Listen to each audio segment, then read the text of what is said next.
Thank you to everyone who is joining us on the webinar and on our live streams. We will be getting started in about 2 minutes.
Thanks again to everyone who is joining us on the webinar and the live stream. We will be getting started with a short clip from Belfast in about 30 seconds while we wait for a few other attendees to join, so sit back and relax.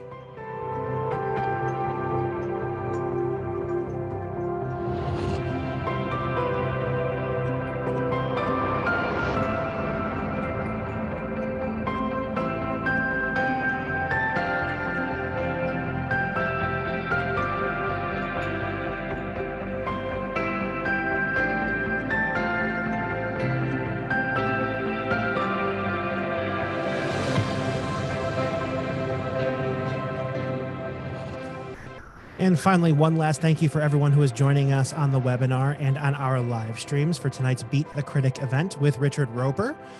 We want to make sure before we get started that we give a very special thanks to Focus Features for making this happen tonight. And in a few seconds, we will see a short clip from Belfast.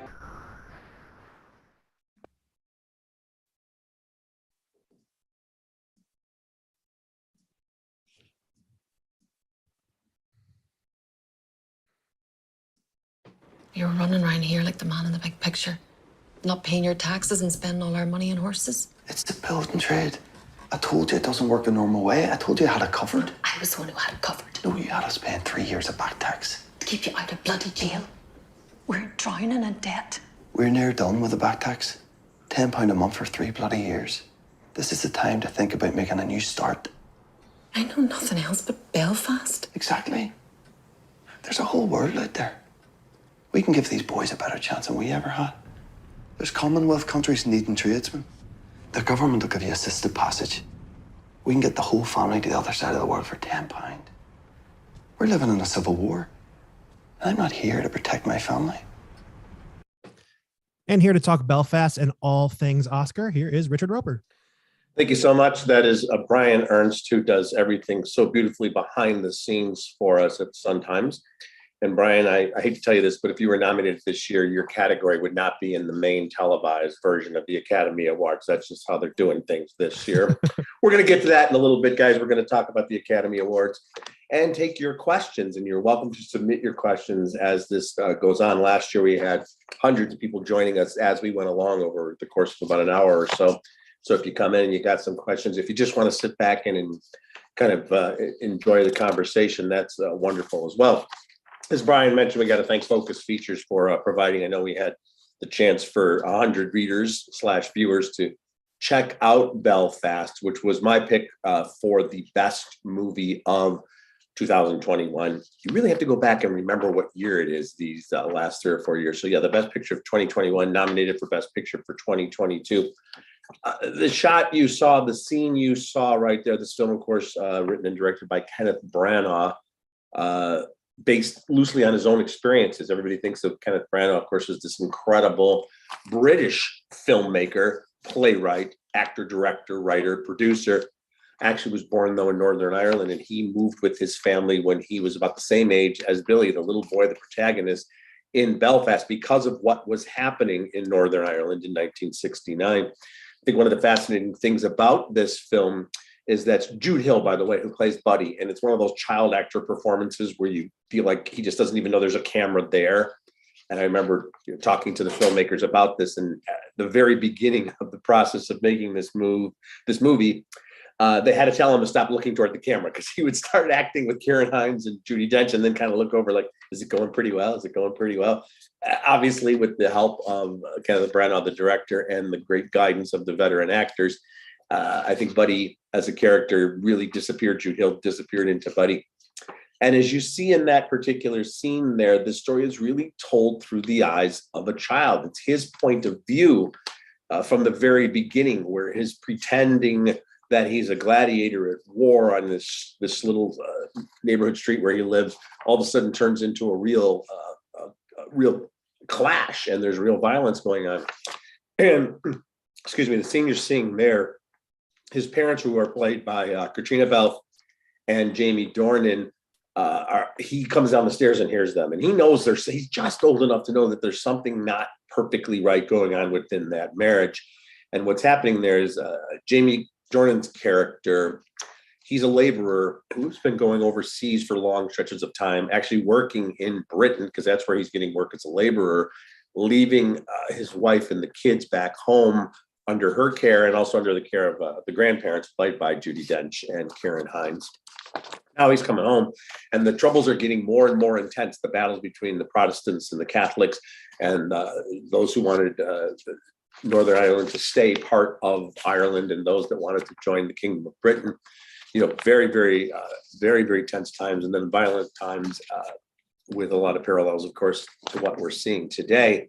And there's a back and forth there about whether or not they should stay and try to make a go of it, or if it's best for the safety of the entire family to go to Great Britain. But one of the things I loved about this film, guys, is that while it is very, very specific to that time period and very, very much inspired by true life events, it's, I think, generationally and culturally relevant, no matter what kind of family you come from. Everybody knows families like this. Everybody has or had, grandparents like this or parents like this, or knows people that did. And the troubles that they're going through are no different, unfortunately, than what we're seeing happening in the world right now, in the real world, 50 years later. And one of the interesting things, obviously, this was all written and directed and performed and out in theaters before everything in Ukraine turned into full-scale war. But I've had people ask me, we'll talk about this a little bit later, because I know you've got some questions about this. Like, do I want to go see a movie that takes place during essentially a civil war when I see the same kind of things happening in real life? And the movie kind of answers that question, because it's still entertainment and escapism. And this is a movie. Obviously, Kenneth Branagh grew up to become an actor and playwright, and eventually, early in his career, moved into film. But this is a movie that loves movies, as you saw in that scene there. It's primarily shot in this kind of glorious silver screen, black and white, monochromatic. There are some flashes of color, as when they go to the movies and see, a very silly but very popular piece of escapist entertainment from the time called Chitty Chitty Bang Bang. And the looks on the faces of that entire family. And that family's got a lot of conflict going on. But for those 2 hours, they're lost in that movie, singing along with the song and marveling at the special effects of the time. There are also huge tributes to High Noon in this film, the man who shot Liberty Valance. And then even when they're home, there's shows like Star Trek on the TV. So it's all about the pop culture of the time, and how somebody like Buddy, in particular, when you're young, you really escape into that world, whether it's movies or streaming or books or video games, whatever the case may be.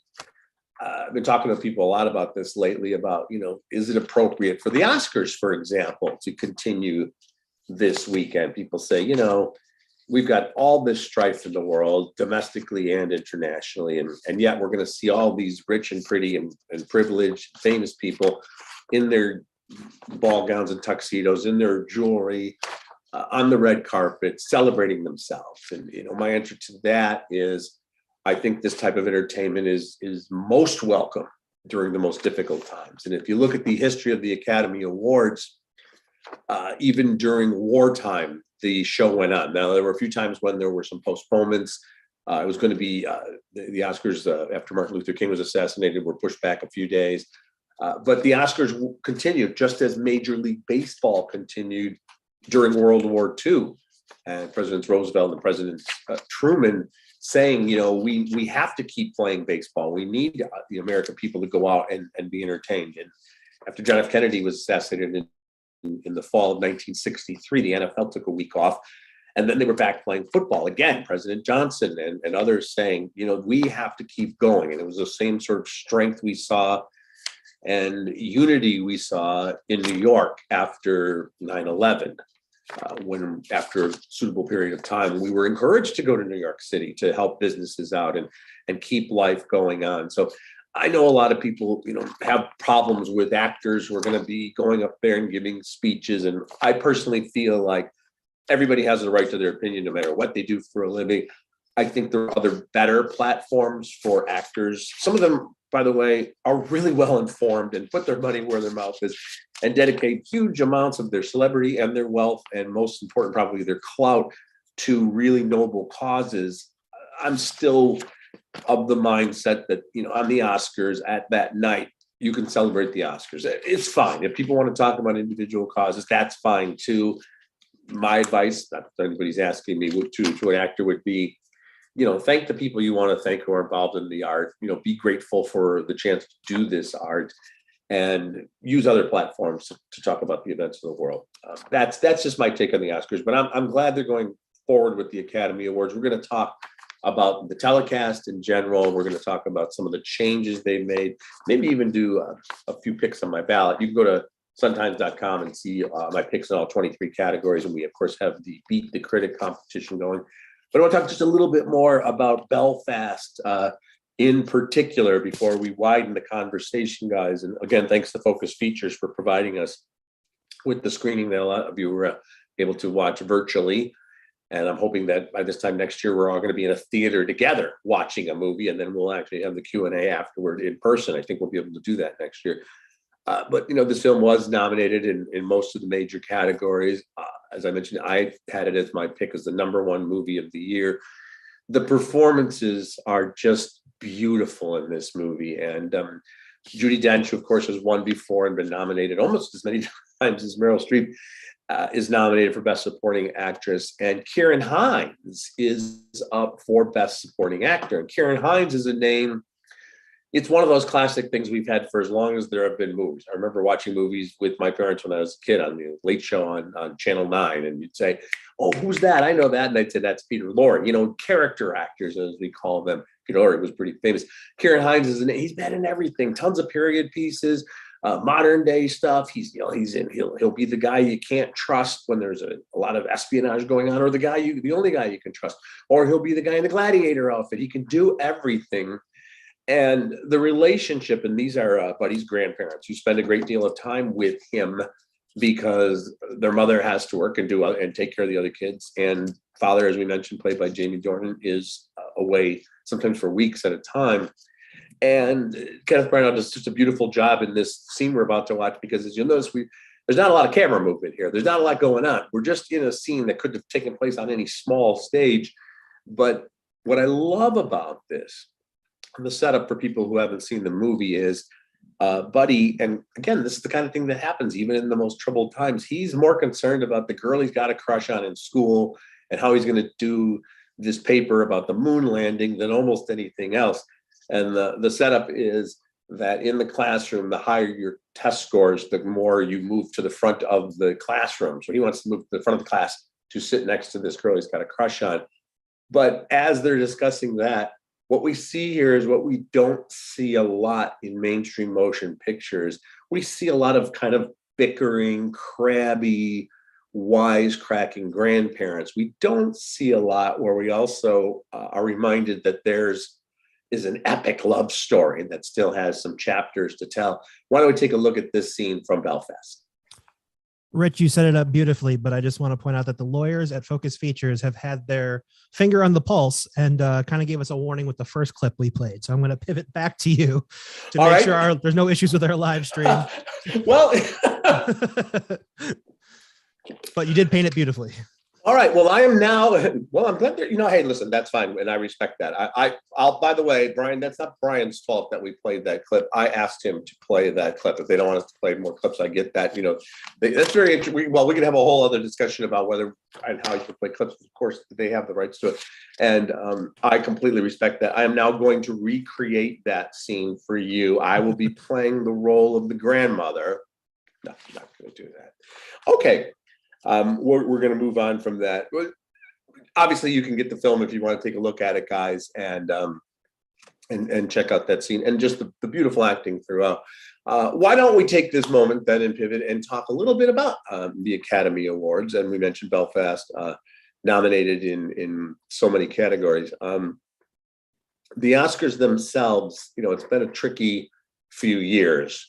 And again, kind of goes without saying, but we'll say it anyway. We know that these are relatively minor issues in the grand scheme of things, but we're here to talk about the movies and the telecasts and things like that.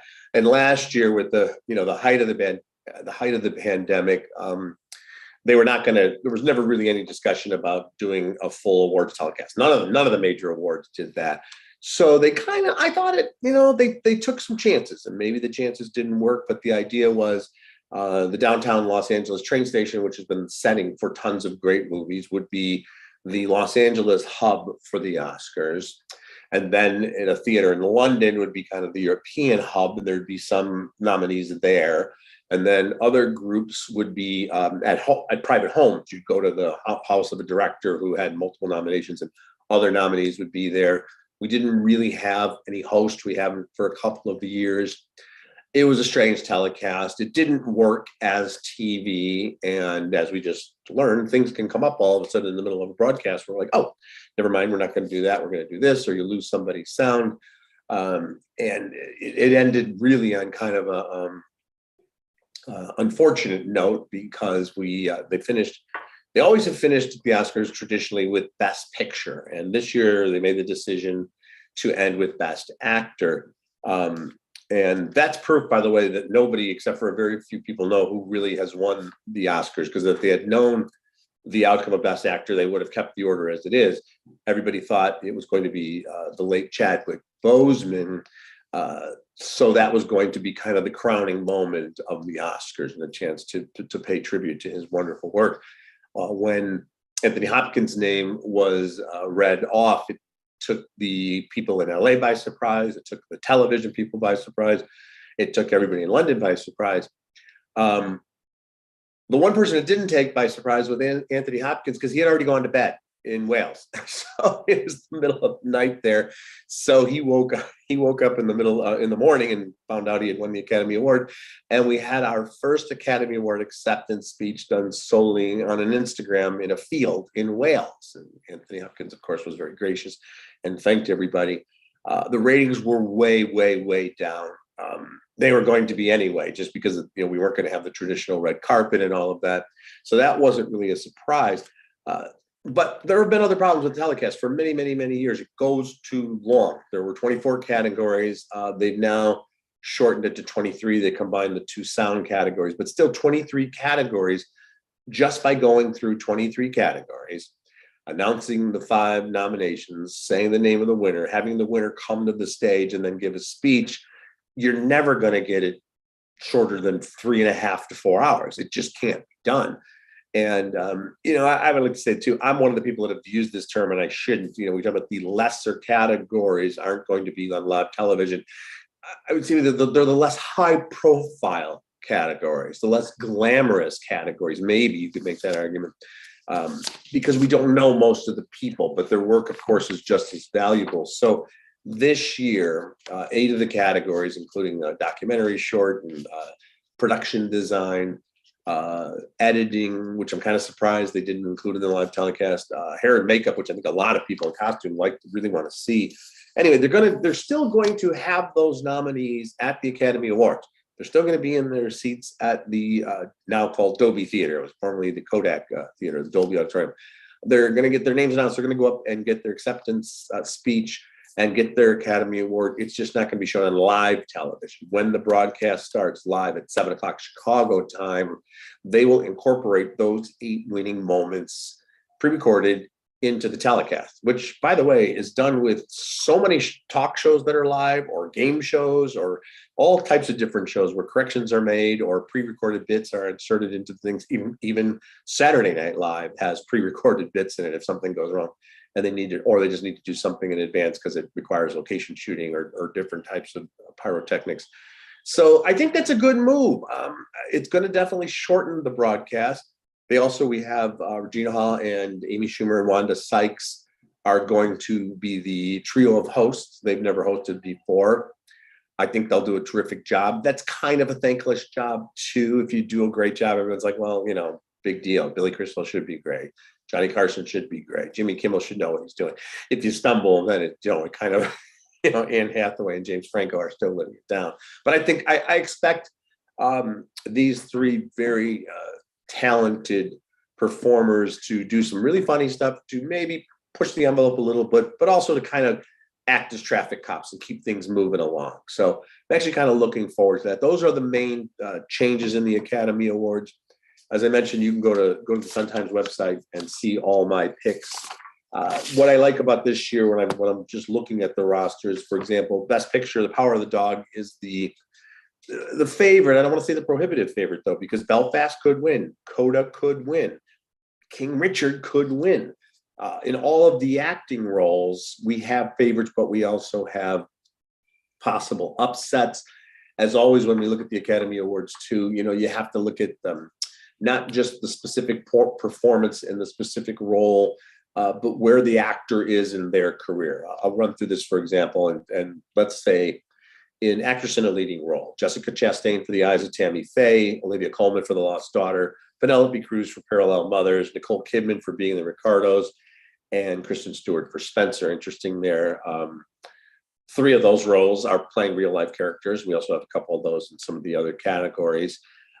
Olivia Colman, Penelope Cruz, and Nicole Kidman have all won Academy Awards. Olivia Colman just recently, with Nicole Kidman, believe it or not, it goes back 20 years, but she has won. Kristen Stewart, I think, is terrific in Spencer. I think the nomination, sometimes we talk about that's the first kind of entree into the next level of respect. She's been doing really good work for about 10 years now, but not always in mainstream films and a lot of independent films. So Jessica Chastain is my pick to win. First of all, she deserves to win. It's a transformative performance in more ways than one. Also, she's been nominated before, but hasn't won. Also, she's been doing great work for 15 years. Also, she's very popular in Hollywood. She's easy to work with. She's generous on set. You can't find anybody to say a bad word about working with her, as opposed to that nightmare Olivia Colman. Just kidding. Olivia Colman's also all those things. But I just think all that adds up to this being Jessica Chastain's year. So when you look at these categories, sometimes it's not just, well, that's the best performance, because that's not necessarily always what wins. A lot of times we have other circumstances involved. In the case of, famously, I could cite Al Pacino. Now, Al Pacino won Best Actor for Scent of a Woman, and it was a great moment because he's one of our best actors of all time, and he had been nominated something like 8 times before. Nobody would tell you, including the people who made A Scent of a Woman, including Al Pacino, that is Al Pacino's best role. Not if you've seen Panic in Needle Park and Dog Day Afternoon and Serpico and the Godfather movies and probably 15 other roles he has played. And he won for Scent of a Woman because he hadn't won before. Paul Newman won for The Color of Money, not for The Verdict or Cool Hand Luke or HUD or even the original Hustler. These are the times when we get what we call kind of career awards. In this case, with Jessica Chastain, I would call it kind of a more of a mid-career award. You look at actor in a leading role, Javier Bardem being the Ricardos. By the way, interesting little sidebar for you. Javier Bardem being the Ricardos and Penelope Cruz, Parallel Mothers, have been a couple for a very long time. So that's a real-life couple, both nominated. Another real-life couple, both nominated this year, Jesse Plemons for The Power of the Dog and Kirsten Dunst, Power of the Dog. They've been together for like 5 years. So That's kind of fun because they can do an Uber share ride to the Academy Awards. They're both each other's plus one. So we have two real life couples. Actor in a leading role, Benedict Cumberbatch, The Power of the Dog, Andrew Garfield, Tick, Tick, Boom, Will Smith, King Richard, and Denzel Washington for The Tragedy of Macbeth. Once again, we see a lot of roles based on real life characters, whether it's Javier Bardem playing Desi Arnaz, Andrew Garfield playing Jonathan Larson, who wrote Rent, Will Smith playing Richard Williams, father of Serena and Venus, and even Macbeth, all inspired by true stories. So the biopic or the inspired by true story characters always get a lot of love come awards time. Javier Bardem has an Academy Award. Denzel Washington has 2. He could be one of the few actors ever to have 3. I love Andrew Garfield. What a year he had. He reprised the Spider-Man role. He did this amazing role in Tick, Tick, Boom. And he was Jim Baker in The Eyes of Tammy Faye, the televangelist husband of Tammy Faye. So great year for him. Cumberbatch is amazing in The Power of the Dog and is someone who's going to get nominated by the time his career is over 7 or 8 times for sure. I look at this and I say this is Will Smith's year for King Richard for some of the same reasons we talked about with Jessica Chastain. Will Smith has been around, of course, it seems like forever.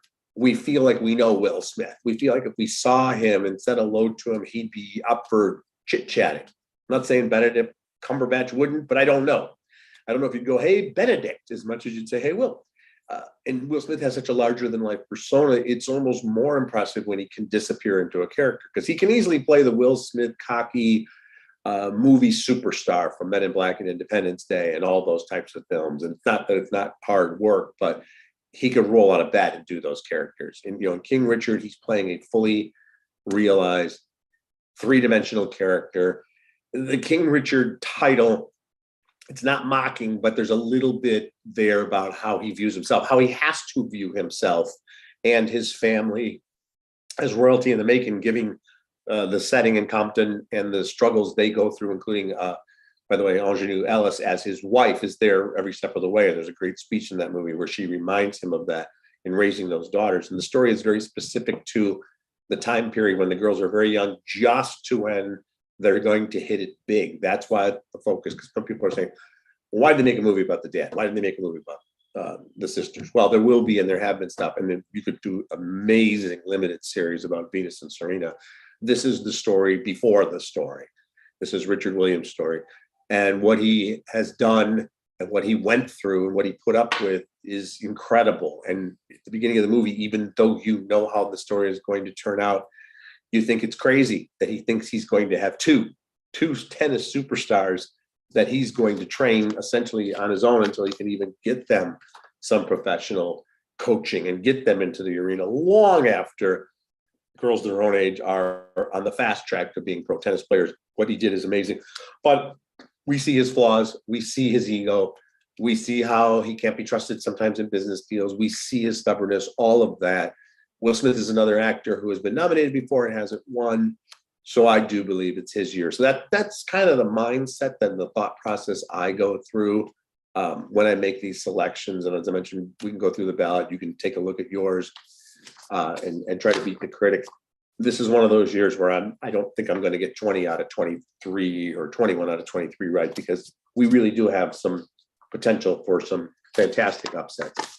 That's the story with Belfast and the Academy Awards. I know we've got a bunch of questions. Brian, let's start taking questions from folks.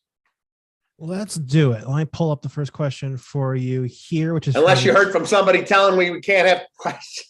Yes, the focus feature says we're not allowed to ask questions. I'm kidding. We love you, Focus. We're just kidding. Love you. All right. Thank you again, Kathy, for submitting this question. Yeah. What are your thoughts on typecasting or actors being predominantly remembered by one role? Specifically talking about Jamie Dornan. Do you believe being mostly known for a role in 50 Shades of Grey could change the viewing experience for someone watching Belfast?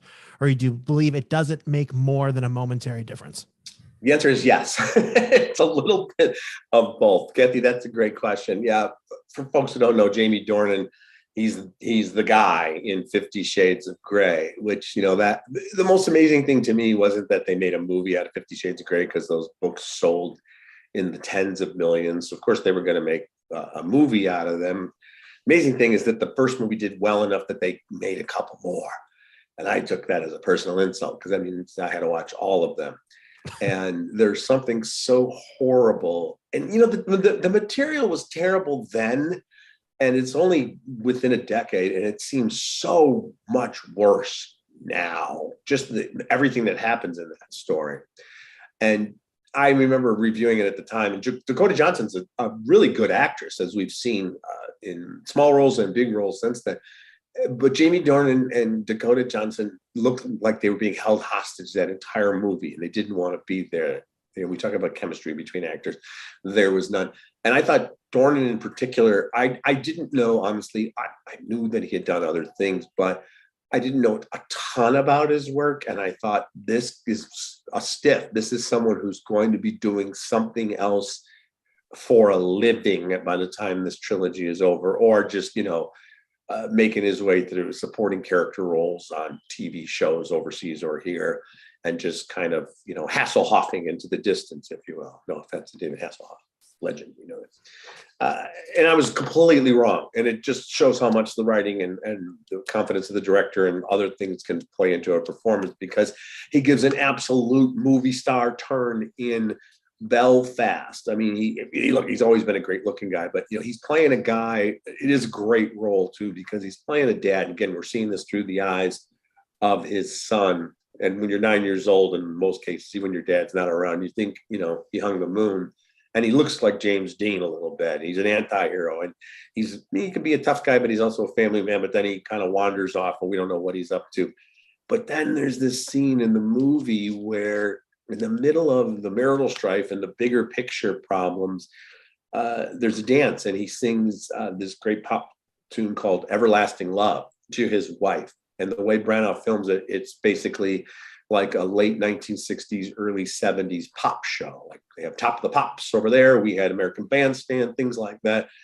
All of a sudden he becomes like this Elvis-like figure in his son's eyes, and you see the love story between his parents. We've already seen it between his grandparents, and it's just incredible.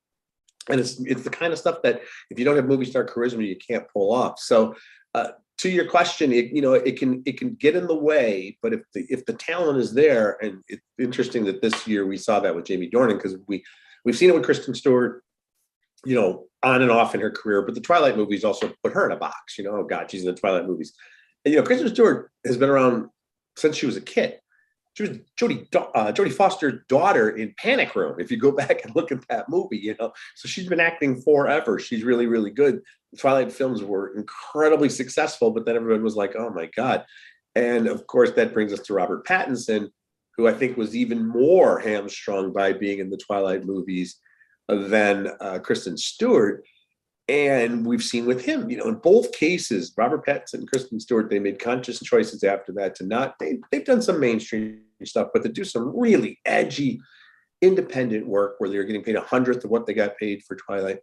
And then Robert Pattinson gets cast as the Batman. And at first people, no matter who gets cast as the Batman, a lot of comic book nerds don't think anybody can pull off the role. They don't care.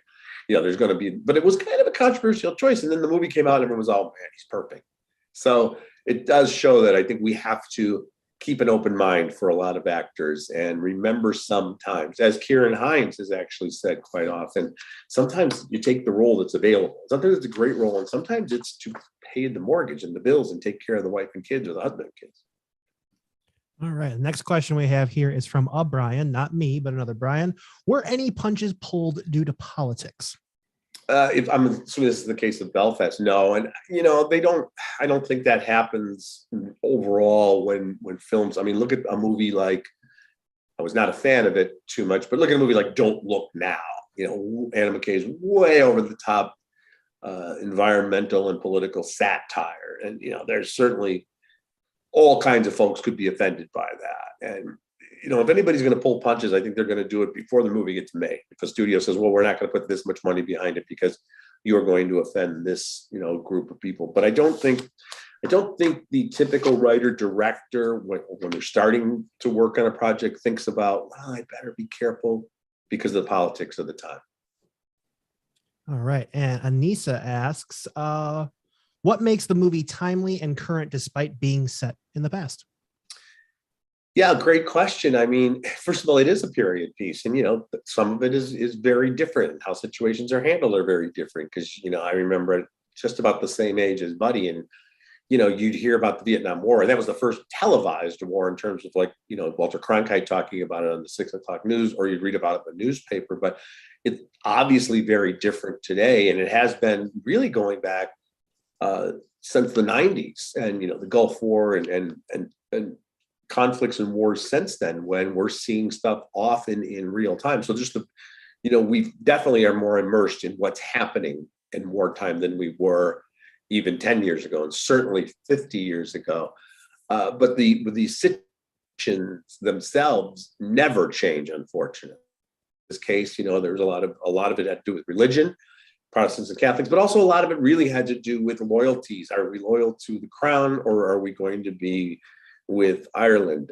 And I thought Kenneth Branagh handled the Protestant Catholic thing beautifully. And this kind of goes back to the first question, where you're not necessarily pulling punches, but you don't have to do it in an obvious way. This is told from the point of view of a Protestant family that has lived on a block in a neighborhood with Protestants and Catholics, and that's never really been a huge issue until other people make it an issue. Now all of a sudden you're told you're not supposed to socialize with the Catholic family, even though you've been going into that store for 25 years. You're not supposed to invite the Catholics over.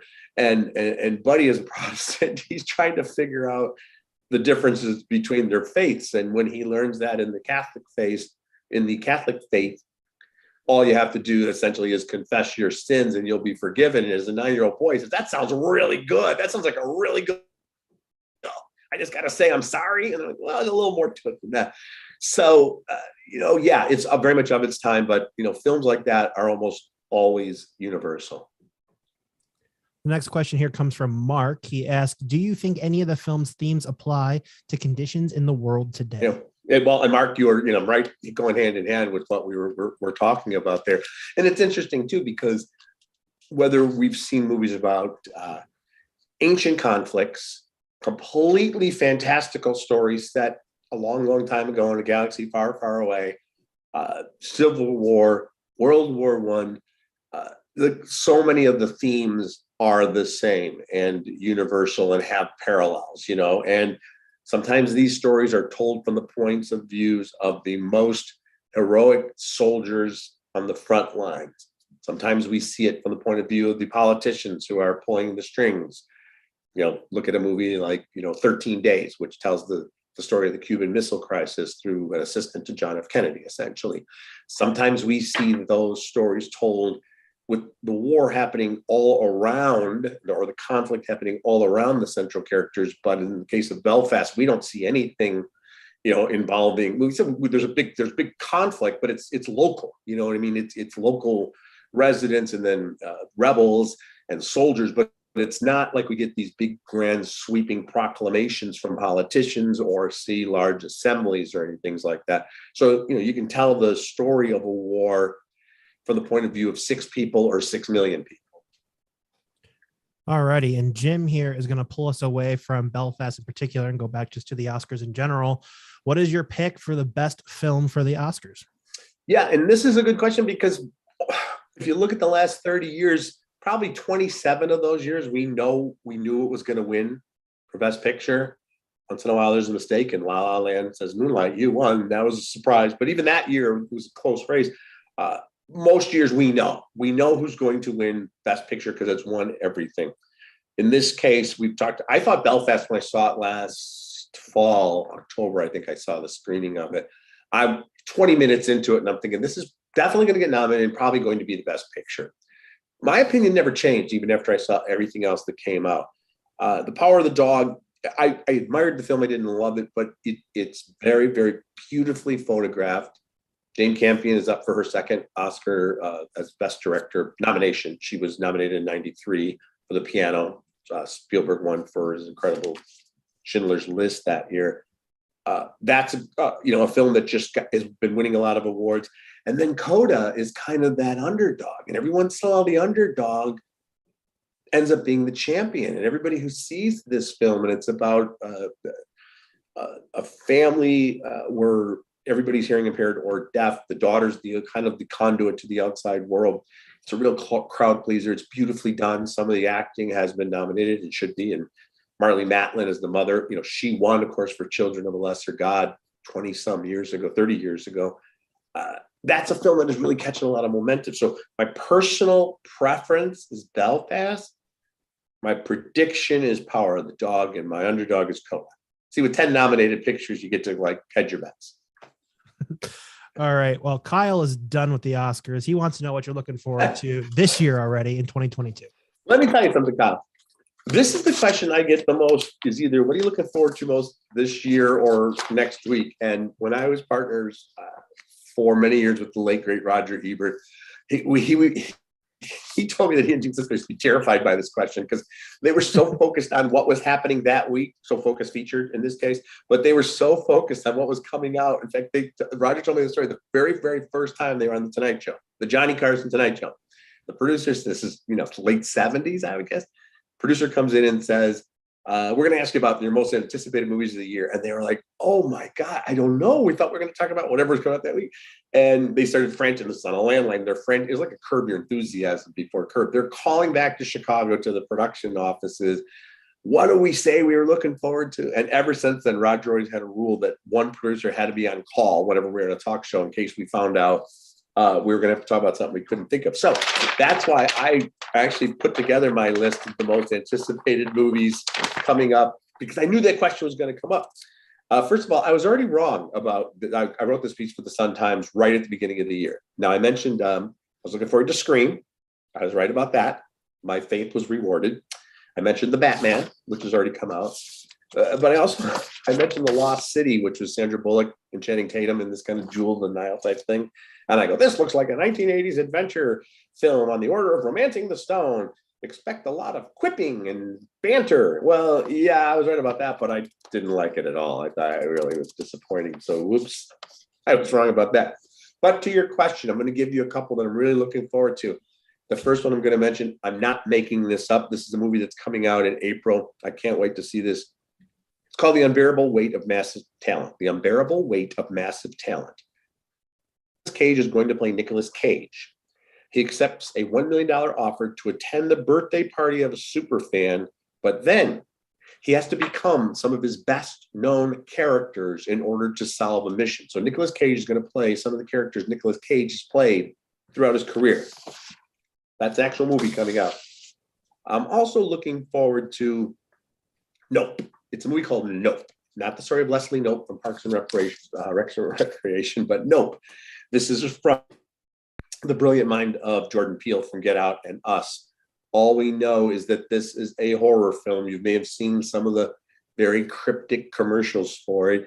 And it's coming to theaters in July, and we're going to see it in theaters. I don't know anything about it, and I hope not to know anything about it until I screen it. But it's called Nope.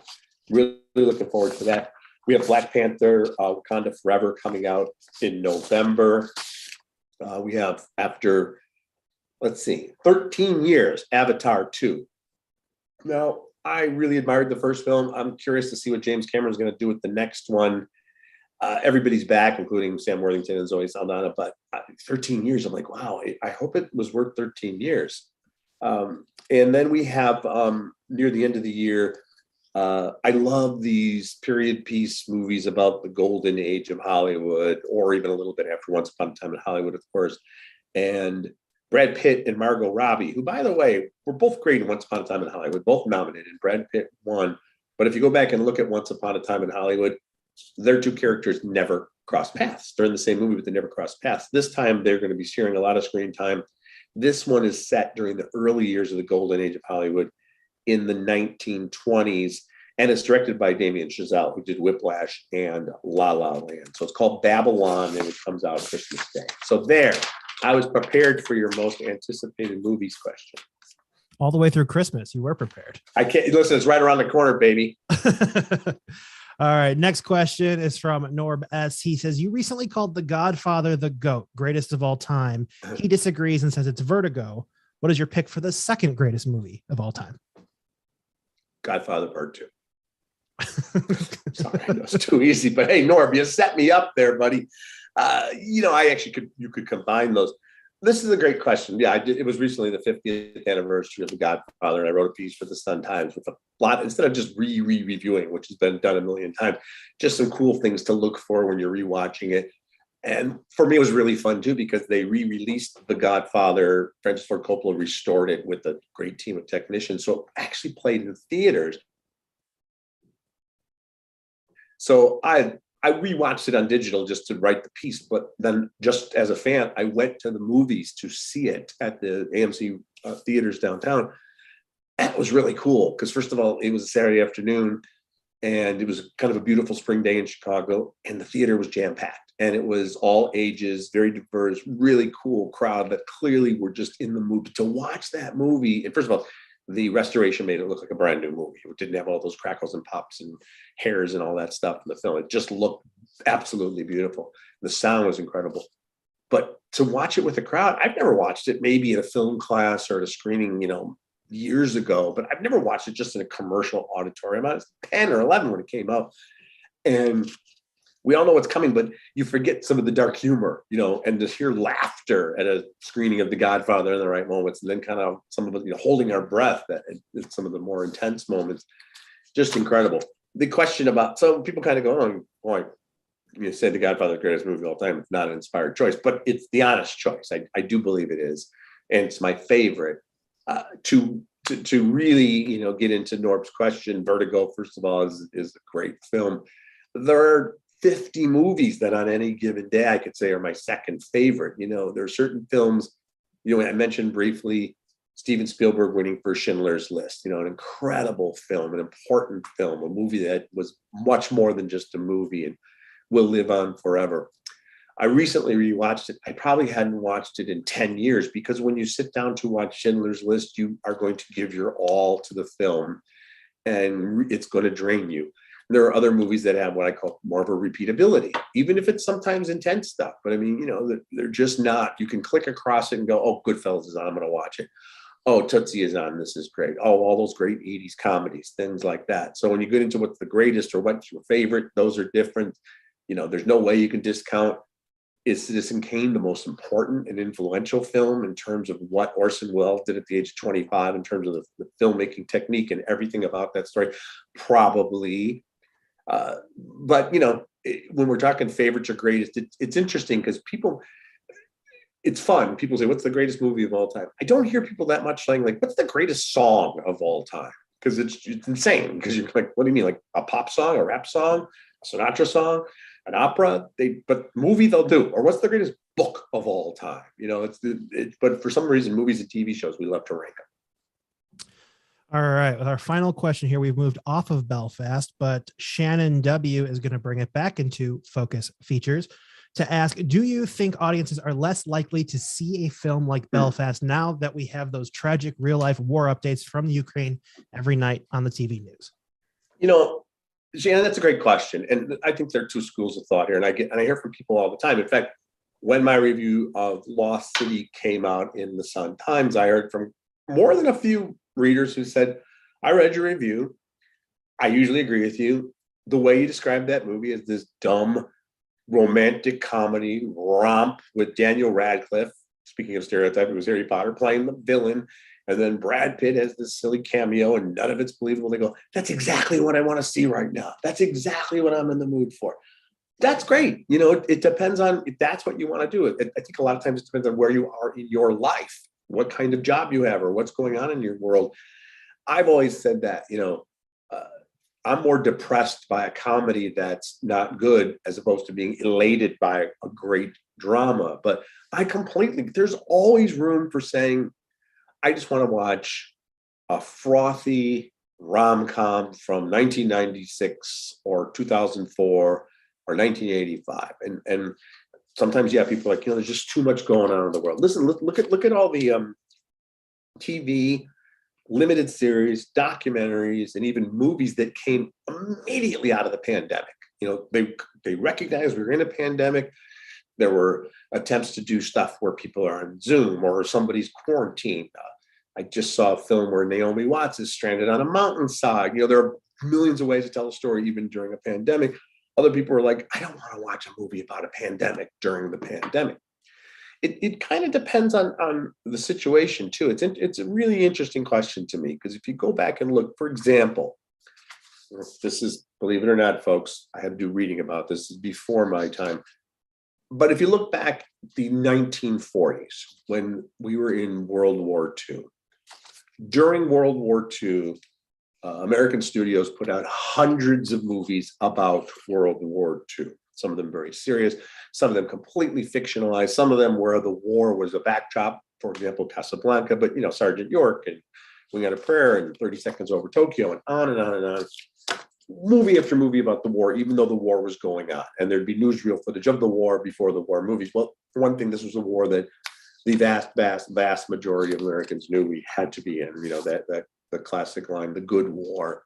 And that people wanted to see stories of heroism and Americans on the side of right. And so during the war, there were tons of movies about the war. And then right after the war, there were a lot, even including films like The Best Years of Our Lives, which told, a different story about coming home from the war. But then if you look at Vietnam, during the height of the Vietnam War in the mid 60s, through the late 60s, through the early 70s, if you went to the movies, certainly if you turned on your TV, talking about fictional programs, not the newscast, it was as if the Vietnam War didn't exist. There was a hit sitcom called Gomer Pyle, USMC, that was on for, 6 or 7 years. During the Vietnam War, Gomer Pyle is a Southern kid who's drafted into the Marines during World War II, and they never make mention during that show. During the Vietnam War. They never make mention during that show. Nobody gets shipped off to war. There's no mention of the fact that there's a Vietnam War. He's just on this base, and it's this wacky sitcom. And we got Hogan's Heroes, which was a sitcom about World War II, which POW camp, which is insane when you think about it today. But nothing was addressing what was going on. Then MASH came along, and this goes back to some earlier questions about Belfast. Does it relate? Does it connect today? MASH comes along, and it's based on a subversive novel, which was turned into a revolutionary, rebellious movie, which is then turned into one of the sitcoms of all time. And MASH was set in the Korean War and was clearly about the Vietnam War throughout. That's what it was about. But they were not going to be able to do a sitcom about the Vietnam War and have CBS put that on the air in the early 70s. So we'll make it about the Korean War. So there have been great periods of time. And people didn't want to see, for them, there were independent films, certainly about soldiers and the Vietnam War, and lots of films about the counterculture in cinemas in the 60s and 70s. But when you think about the great films about the Vietnam War, Deer Hunter, Coming Home, Apocalypse Now, Platoon, Born on the 4th of July, all of those films came out, Apocalypse Now, all of them came out after the Vietnam War was over. The audience appetite for films about the Vietnam War during the Vietnam War, it wasn't there.